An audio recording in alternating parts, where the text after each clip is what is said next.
My name is Saumya Das. I'm from Mass General Hospital and Harvard Medical School.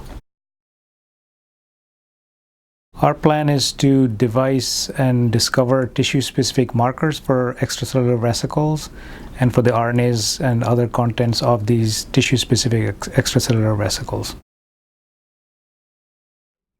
Our lab is focused on two aspects of extracellular vesicle research. One is to identify and characterize and validate biomarkers that might be used for prognosis and diagnosis.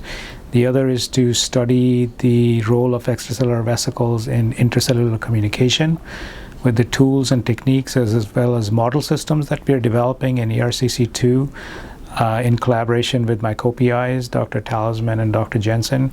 We hope that these tools and techniques will be useful not only for our research in the lab, but for other researchers in this field. We got into the field almost towards the beginning of it, almost 7 years ago. At that time, we had very carefully phenotyped clinical cohorts, and we were looking for biomarkers that might predict response to different types of therapies in heart failure. Extracellular RNAs were just about emerging as possible new biomarkers. None of the previous protein biomarkers had much promise, and so we took a plunge and decided to look and see if extracellular RNA biomarkers might have some promise in this field. So that's how we entered the field. Right about that time, the ERCC1 came out, and we applied for that, and since then we've really been quite involved in moving the field forward and learning more about it from other researchers. I think this type of research consortium has been a huge help in advancing the field, particularly if you look at the research in my lab.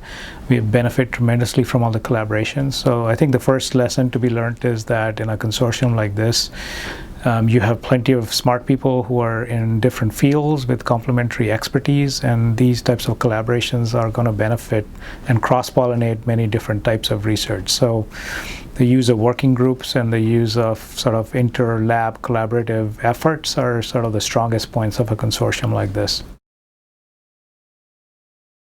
We hope towards the end of ERCC2, if we are able to find very tissue-specific EVs and extracellular vesicle RNAs as biomarkers, that we can actually translate this into a clinically actionable tool, because that has been one stumbling block so far in translating a lot of the initial discoveries into something that's going to benefit patient health and improve patient outcomes.